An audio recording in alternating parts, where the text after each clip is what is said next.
Thank you, Dan Cater, our guest musician this morning, and it's great to have you back, Dan. Thank you. I'm Joel Miller. I am the interim minister here at the Morristown Unitarian Universalist Fellowship. I'm so pleased to welcome you this morning, whether you're here in person or online. We are a congregation that sees ourselves as welcoming of all who come in search of meaning, in search of community, in search of making the world a better place. And it was especially lovely this morning that our coming of age teenagers, our younger teenagers, were here, and that we're actually working with our welcome committee to welcome people coming in, whether they were young or old, gay or lesbian, bisexual, transgender, queer, or one of the many other terms, or maybe none of the terms, welcoming us, whether we're really liberal or pretty conservative, welcoming us, whether we're rich or poor. This diversity, the range of possibilities of what it means to be human and what it means to be Unitarian Universalist. It's never fully settled, and it's always an adventure. And on a day when we're talking about joy, the importance of joy as it brings us together into community and allows us to share our joys together. That's our theme for today. And so I'm so pleased you're here, and welcome. Thank you. Hi, I'm Kathy Cacavelli, your Sunday Service Associate, and I just want to say that we are a welcoming community. I talked a little bit with Bob Butts, who heads the Baroque Orchestra of New Jersey, and they held their first concert in our space a couple of weeks ago, and he shared with me how welcoming he found everyone at Muff, and what a pleasure it was to work with us as opposed to other venues that he'd been at. So I'm sure they'll be back, and they're worth listening to. Just a couple of announcements. The volunteer fair is today, if you haven't already discovered it. Please join us in the terrace room during coffee hour to find out what committees are doing and how you can help. We are looking forward to working with you, and you, and you, and you, and you, as part of our network of volunteers.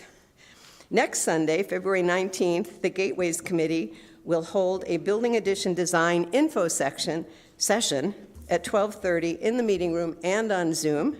This will review the why we are building, the how we will build, and provide an overview of the final design details, with time for your questions and comments.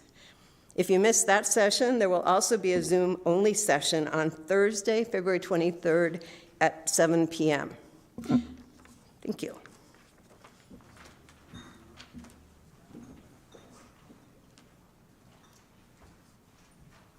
"43 years ago, I was 20 years old, and I was going to the funeral home for the memorial service, actually the funeral service for the mother of my good friend Mark. Mark's mom had struggled and survived well, battling cancer for a long time, but still died a lot sooner than any of us would have wanted. And we missed her. We were going to miss her a lot.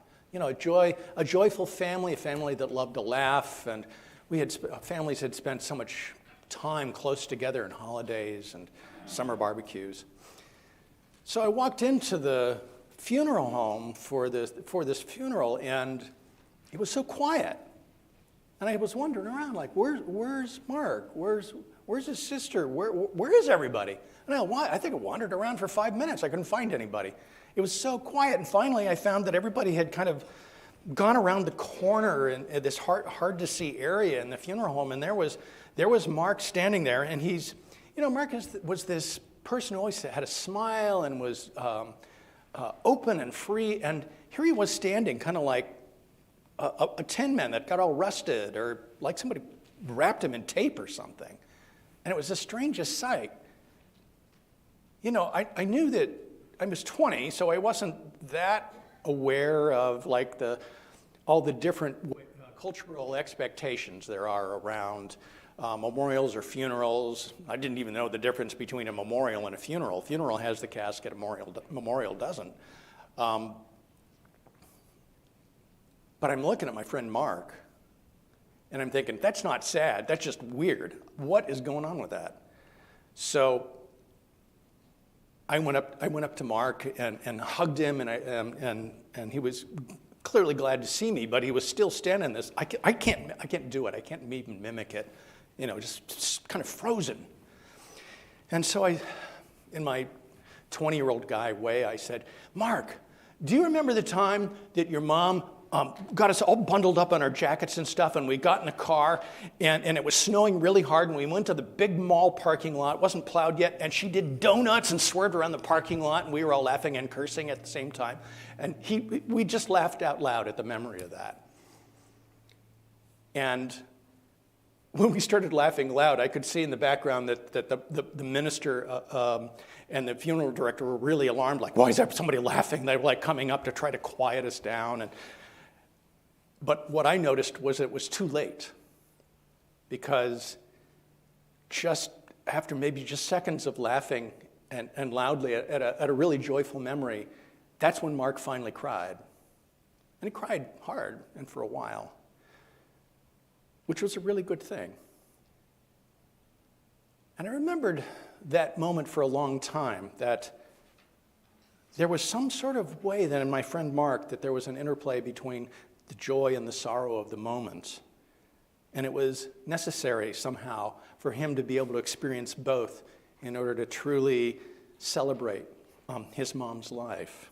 I've kept that with me for many years. I invite you to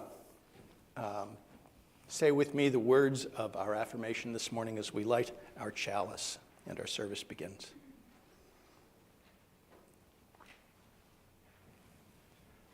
Love is the spirit of this fellowship, and service is its law.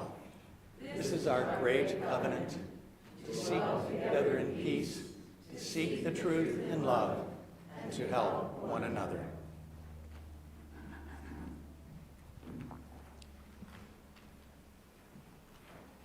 I invite you to sing with me now hymn number 407.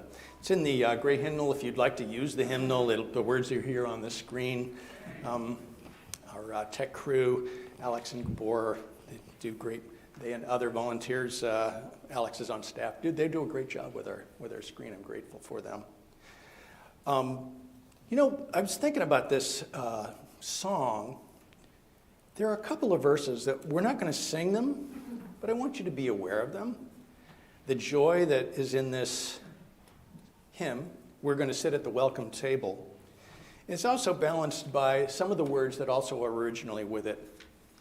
I'm going to tell God what you did to me, being one of those. So I'm going to tell God what you did to me. There's a balance of joy and sorrow in this song from the ancestors who have gifted it to us across the generations. And this morning we're going to sing the 3 verses that are in it, and I invite you to stand in body or spirit. I invite you to sing joyfully. We're gonna sit at the welcome table. We're gonna sit at the welcome table one of these days, hallelujah.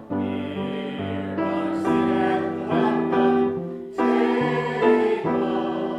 Gonna sit at the welcome table one of these days.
This ritual, milestones, passages, sharing meaningful transitional moments in our life, we do this as a ritual, a reminder that the context, that the aspirations of our community are that we find each other alive in joy in our own lives, that our connections open so deeply that we are known, seen, heard, understood in deep ways, and that we in return are offering that same knowing to others. It isn't necessary that we always give voice to the experiences we have, but it's necessary that we're with one another.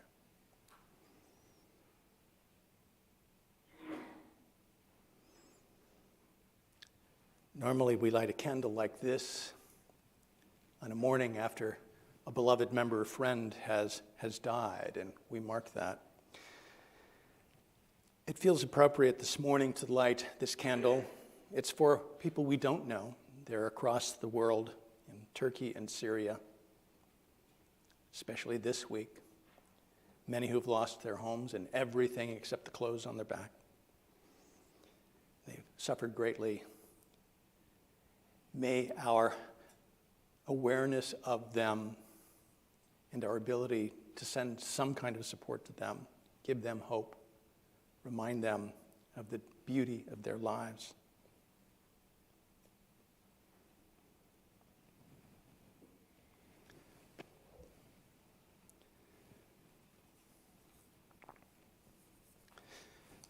You may have noticed, writes Beth Wilson, that the labyrinth quilt normally that hangs on the back wall here in our meeting room is not there. That's because she's been asked to give a short talk about quilts at the Garden State Quilt Guild tomorrow evening at Grace Madison Episcopal Church. So congratulations, Beth Wilson.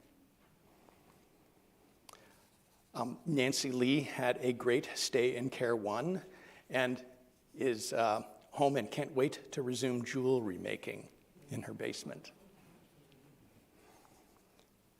Dr. Jim and Dan are saving an old church by turning it into an open arts space. I'm going to have to ask them about that. It sounds very cool. John Oler had to move and would appreciate your thoughts or your prayers, your cards. And Jerry Silk, with some joy, reminds us that as it has been warm out, we have a labyrinth, a spiral in the backyard. The only congregation in Morristown to own one, apparently.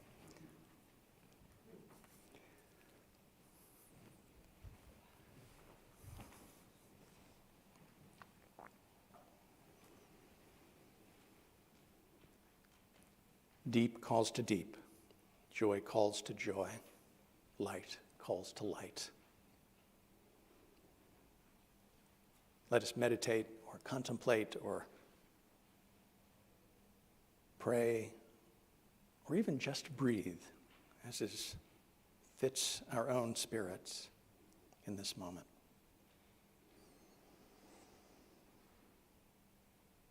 Let our gathering relight in us the light of love, the light of peace, the light of hope, of joy. Let our light shine brightly and across great distances for those who need love, peace, food, shelter. And let us remember that as one flame lights another,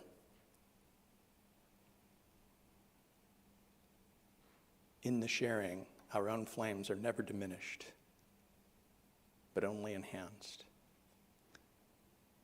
Because all the sharing that we do in this spirit asks only that we share our light, our joy, our love, no matter where we are, who we are, or where we are going.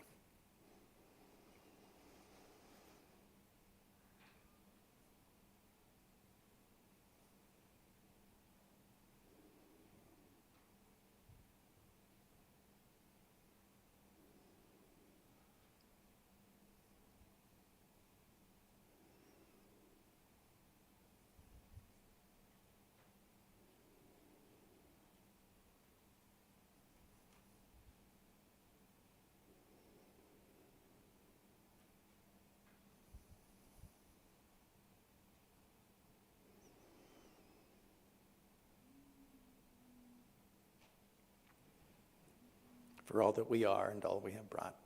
Amen. So be it. Blessed be.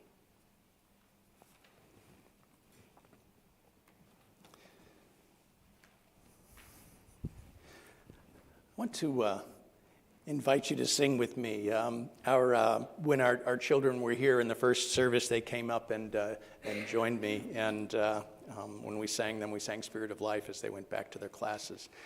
One of my other favorite songs were the kids here is number 1020, Whoa Ya Ya, and be here on the screen in just a moment. I invite you to sing it, these words, Whoa Ya Ya. Heaven knows where we are going, but we know within, and we know we will get there. Heaven knows how we'll get there, but we know we will. Please stand in body or spirit and join me in singing Whoa Ya Ya.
Now is the time for our offering, and today, appropriately, it will be split 50-50 between the fellowship and the Red Crescent to provide aid to the victims of the earthquake in Turkey and Syria.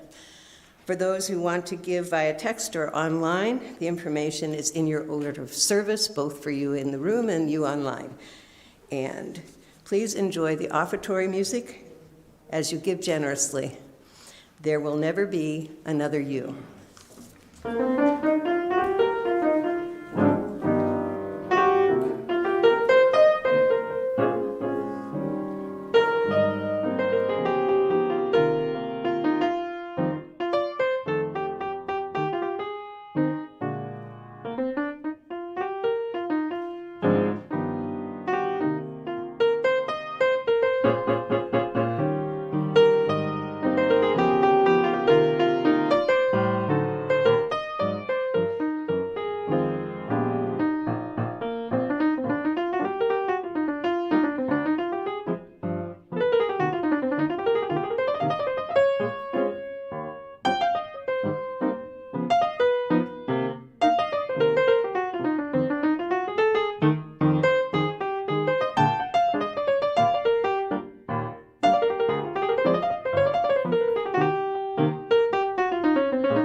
More than 2 years ago now, I had my first pandemic Thanksgiving. I was alone in my apartment in Indianapolis, Indiana. I wasn't going to be traveling that year, in part because anybody in my extended family was in a household where somebody had COVID. Vaccines were still months away. I decided if I were going to be alone that day that I would do Zoom Thanksgiving online with folks. I had a Zoom Thanksgiving with my adult kids. About an hour was about as much as we could do on Zoom, but it was great to have those hours. I actually had a Zoom with some friends, including my old friend Mark. I had another Zoom Thanksgiving with some other friends, and I had several Zooms with members of the All Souls Unitarian Church in Indianapolis. And it was really good for all of us to be together. And I confess that I really missed being with everybody in person, too. It was hard.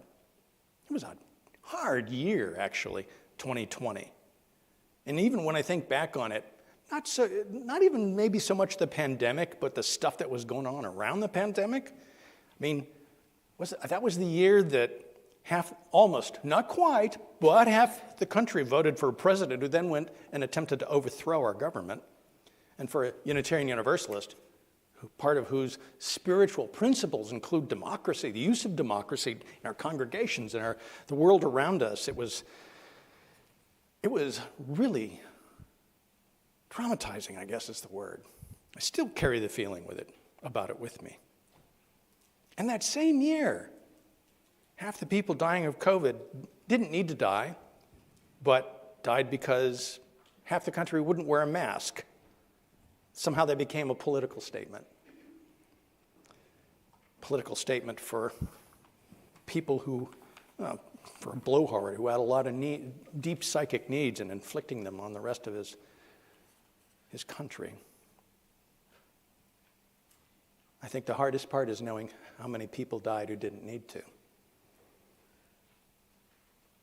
You know, my personal spiritual practice begins with gratitude. So in 2020, I'm coming up on Thanksgiving, and I'm thinking about, I got to start practicing gratitude. And you know, a joyful day for me is spent cooking good food with family and friends, kind of like the ideal experience. Congregational potluck, for example, I just love those. That Thanksgiving, I was thinking, though, you know, I have some Unitarian Universalist friends who have Indian ancestry, Native American ancestry. Some of them use varying terms. But for them, it's not an easy day. They give Thanksgiving often, and that particular day, the story about pilgrims and colonies is actually pretty hard for them, given that the colonies meant their ancestors were forced on marches or died and knew a lot of suffering. And I'd been doing research into my own family life and ancestors, and some of my ancestors actually did some of that colonizing and even some killing. It was hard to find that out. 2020 was an awful year, and it was hard to be grateful. And that's hard for me because gratitude is sort of where I start in the morning. So when I wake up in the morning, I like to focus on gratitude. I'm grateful for my family, for the friends and family I have in my life. I look out the window and I get to see the beautiful world. On Sundays, I get to come and see you. I have so much to be grateful for. And I confess there are days I am not feeling gratitude. I'm not feeling grateful. I know they're just days. And I've come to find over the years that it's good to practice the gratitude, but there are those moments that they're like when any of us experienced when we were kids and we had a conflict with another kid on the playground or with the toy box, and we were told, now you say you're sorry. Oh, I'm sorry. And you know you don't mean it. You look at a kid who's told to say sorry and they don't mean it. So sometimes it feels like, okay, Joel, now be grateful. I'm not feeling it. I had the joy of being in a deep spiritual conversation with Leslie. It's actually about a year before the pandemic. Well, a year before that Thanksgiving. The pandemic was just about to arrive. Leslie is a black Unitarian Universalist. She grew up in Mississippi, in the Mississippi Delta. She and her family, generations of her family, have experienced a lot of suffering. And I was grateful to be in this amazing conversation with Leslie as we talked deeply about our lives, our experiences, our spiritualities, our beliefs. And as she talked about her family's experiences, I realized I had a really great opportunity, and I wanted some advice from her. How do you stay resilient, Leslie? How do you stay resilient when you experience really terrible suffering? And she looked me in the eye and she said, you have to practice joy. Now, this was unexpected for me in the moment. Joy, I said. I was confused. What if you're not feeling it? Again, Leslie looked me in the eye and said, you have to find a way to feel it then. Because when things are bad, joy brings you back to life. Joy brings you back to gratitude, brings you back to compassion. It brings you back to hope. I have an obligation to find joy, to practice it. Because if I don't, I might bring someone else down because of my joylessness, and they might not survive.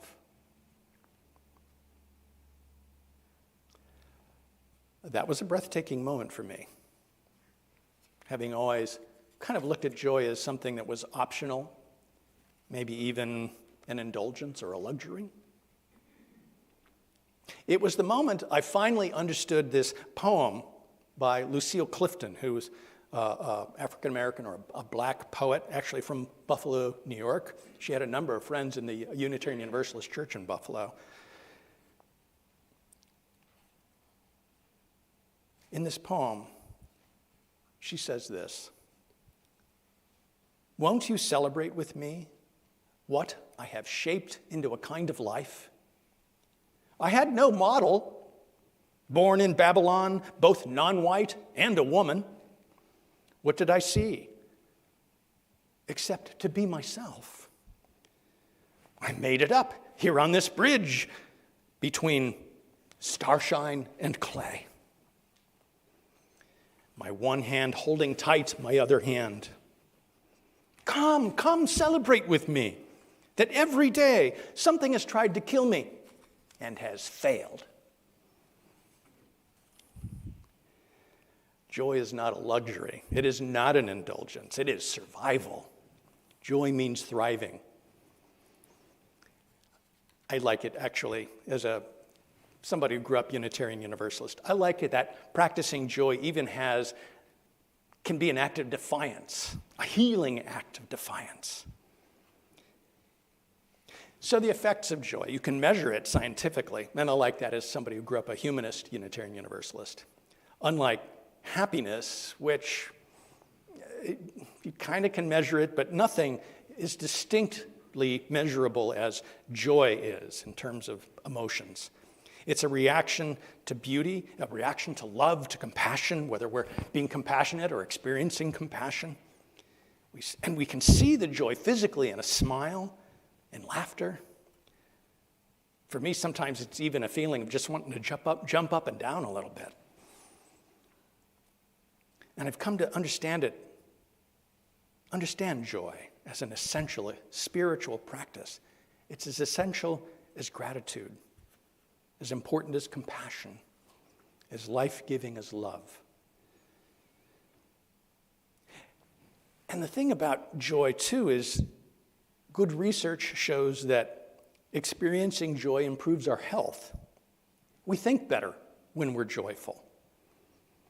And then thinking better, being more in our bodies, we in turn connect more deeply with other people in our lives, and then we feel more joy from that. It sort of builds on itself. And in contrast, those who find themselves joyless are way more likely to be self-focused, to be withdrawn, disengaged from others around them, frequently just harboring lots of anger and resentment, even to the point of becoming antagonistic toward others. So practicing joy, it's just, for me, the first reason to practice joy is just healthy. You feel better. You live better. But I practice joy for two other reasons.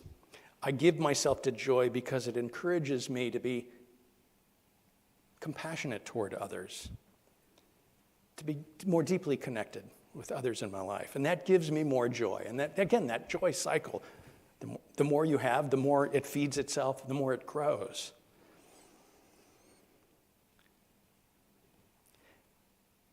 And there's this way, Archbishop Desmond Tutu describes how, as a leader of the anti-racist work in South Africa, he saw how those who practiced joy could have it within them like a reservoir of joy. It would become like an oasis of peace.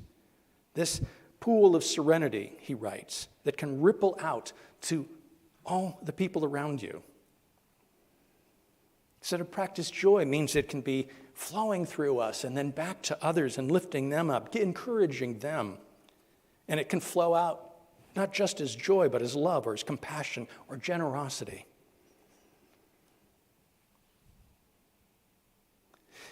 And the third reason I practice joy,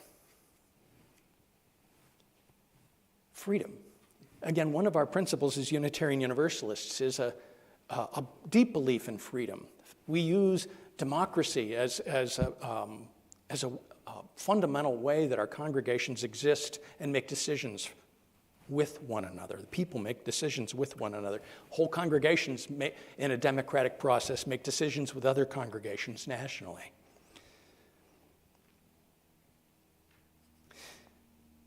And the thing about that freedom is those who want to take our freedom and exploit us, not only do they want to take that freedom, but they know how to turn us away from our freedom, to distract us from freedom. They don't want us to be joyful.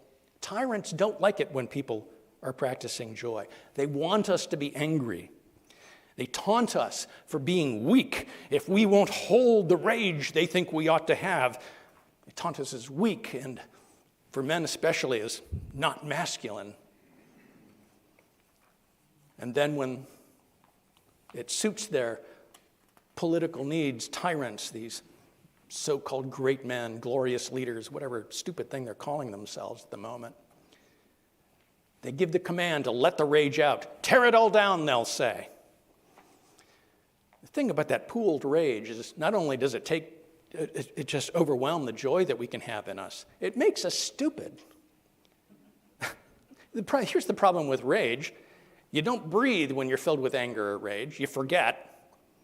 So then, manipulated by those who want to exploit us, we go and we tear it all down. And then, all of a sudden, after the brief, momentary, weird pleasure one gets by expressing rage, the good feeling goes away in a hurry. But what doesn't go away is, oh, now we got to go cook dinner. But we just burned the house down. And where the hell are we going to tuck children into the kids into bed? So after I spoke with Leslie, I went online. I looked up Black Joy. I found this poem titled Black Joy, Uninterrupted. Trigger warning, this is not respectable. This will not pull its pants up. It will not turn down the music. This will not hide, because this is my black joy, uninterrupted. I read that poem, and I thought back about the time I was in a restaurant. And I realized, after a moment of shock, that one of the most beautiful sounds on this earth was what I was hearing from a couple of tables down. A group of black women were not code switching for the moment in this restaurant. They were just being black folks. And they were laughing loud, and they were full of joy, and the light of their spirits was just shining brightly. The manager went over at one point and said they needed to tone it down. And I was like, oh, yeah, he shouldn't have done that. They're fine. I mean, do you walk into a garden somewhere and look at all the beautiful flowers? Maybe it's a little too much color for you, so tone it down, flowers. We're going to cut you all off or something. No. It is an amazing, beautiful sound. The sound of resilience as well as joy. The rare moments I get to hear a group of black women joyfully laughing together, I just stop and pay attention. It's a privilege. And I suppose what helped me understand that was the moment I was in a grocery store checkout a couple of years ago. I was back in Ohio and visiting family, and someone was being checked out at a grocery store. It was a woman checking out, and then there was this guy about my age, and then there was me. The woman who was being checked out at the moment dropped a SNAP card onto the ground and was picking it up. You know, SNAP card, if you don't know, is the kind of credit card you get to use if the government's helping you to buy food, if you don't have the resources you need to get enough food. We used to call those food stamps when they were actual like paper stamps. So the guy between us was impatient, and then I saw her pick up the SNAP card, and he started getting all judgy. He was like judging her grocery purchases and saying, "Why, you know, I'm paying for that. You could have bought something a lot cheaper." And I'm like, this guy's got to be kidding. So the first thing I wanted to say, I kind of wanted to shame him and tell everybody, you know, what I wanted to say is, look at this, everybody, a real live Dementor. Now, if you don't know what that is, a Dementor is a fictional being in the Harry Potter series of magical stories. And Dementors are a kind of monster that suck the soul and the joy out of everything. So they'll suck the joy out of you to the point that you're dead. I have to say, thankfully, I took a breath in that moment instead of going in and calling the guy a Dementor. It would have been that righteous pleasure where there would have been the 2 seconds of that kind of pleasure that you get from letting go of the rage, but then there would have been nothing left. Just shame. He would have felt shamed. I would have felt shamed for shaming him. That's the thing about shame. It's an ugly pleasure, and it leaves no joy, and it takes whatever joy it can. Now, instead, what I did is I just leaned toward him very quietly, and I said, "Man, come on, be kind." And to his credit, he stopped. And he didn't have to be shamed.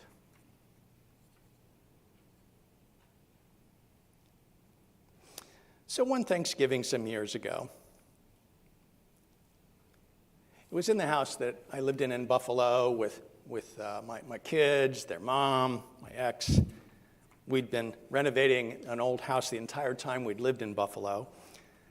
We'd never really used the dining room, to be honest, and we'd just finished the dining room, even though the kids were just about graduating from high school, and we weren't going to get to use it that much. So I thought, you know, this year, let's do Thanksgiving in the dining room. Let's pull out all the old china. Let's do it up fancy. And I was the cook in the family, so I really wanted the big fancy Thanksgiving meal. I had a big turkey, my grandmother's cranberry relish, pumpkin pie, stuffing, the whole works. I'd pulled out the best china we had. We hadn't used it in years. Set a really fancy table. I'd found this fantastic old tablecloth. It was straight out of 1968. It was yellow, orange, and harvest gold in color. Does that sound familiar? And it just, the colors really popped out of this tablecloth, and it just seemed perfect for the moment. So I put the tablecloth down, set the table, and I bought even special candles for the occasion, these hand-dipped beeswax candles. So dinner was about 15 minutes away, maybe even 10. The mashed potatoes were on the stove and just mashed. The turkey had been sitting for a few minutes and was ready for carving. I went in and lit these candles. Now, I should tell you that I bought these candles at the local groovy co-op store, and so they were literally hand-dipped, and they had they were 2 candles with one common wick. And so I'd taken them off the rack and carried them, and I cut the wick in half and put them into the candlesticks. And then just as I was about to go carve the turkey, I lit them. Some of you might know that was a big mistake. After about 3 minutes, my son suddenly yelled, "Fire!" And then I heard him run into the dining room. I ran into the dining room. The rest of the family ran to the door looking at the dining room, but didn't go in because the table was aflame. The entire table was burning, this big, scary flame in the middle of the Thanksgiving table. Well, so here's the thing about hand-dipped beeswax candles is you want the wick needs to be about 3/4 of an inch, right? Some of you are nodding like, yeah.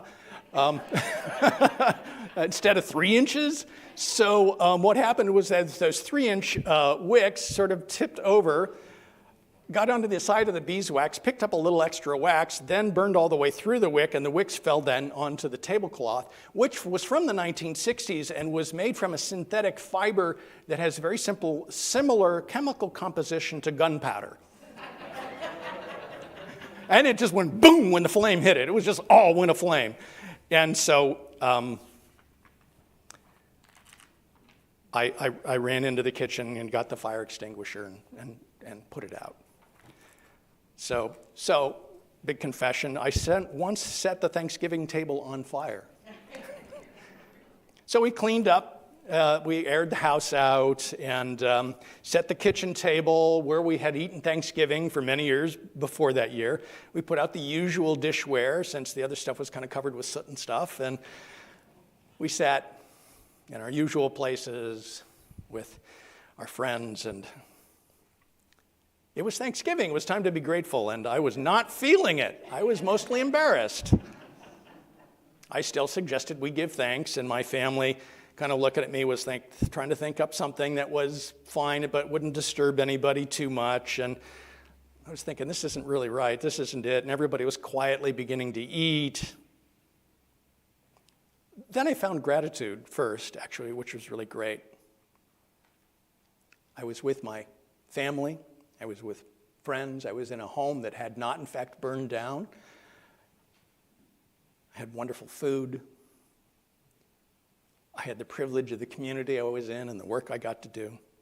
I had so much to be grateful for. And then my joy arrived all on its own. I didn't even have to call it. And I laughed a little bit. Now, my kids looked at me like, oh my God, he's not going to cry, is he? And they looked at me, and I shook my head a little bit with a smile, and I said, you know, it's amazing how ministry offers so many opportunities for humility. You know, someday I am going to give a sermon about the time I set the Thanksgiving table on fire. And it was a joyful, laughter-filled Thanksgiving from that moment on. Joy is a life-saving practice. Joy is always possible in some way, even if we go into the reservoirs of experience that we have.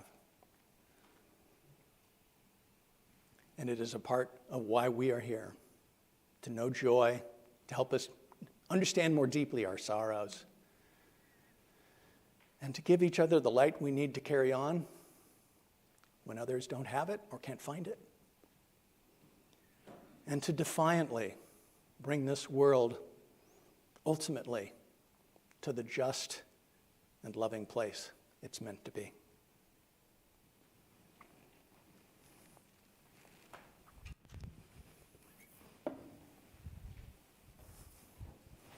Before we sing, I just want to let you know that we're not going to do recessional music today. It's going to be a postlude.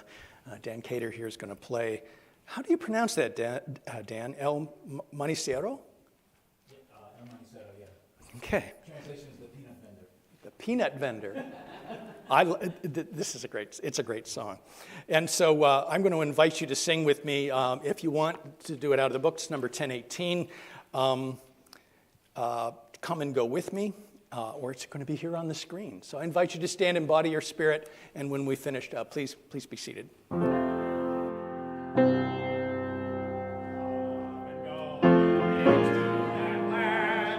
and go with me to that land.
Please be seated. And before Dan plays our closing postlude music, remember as you leave after the music that when your light is dim or maybe seems to have gone out, the light in this flame, symbolizing the light in each of us, reminds us the light is always here. Sometimes we need it relit by one another. Sometimes others need it from us. It matters that you're here. The work you do saves lives. See you again next week and every week that follows. Go in peace, be in peace.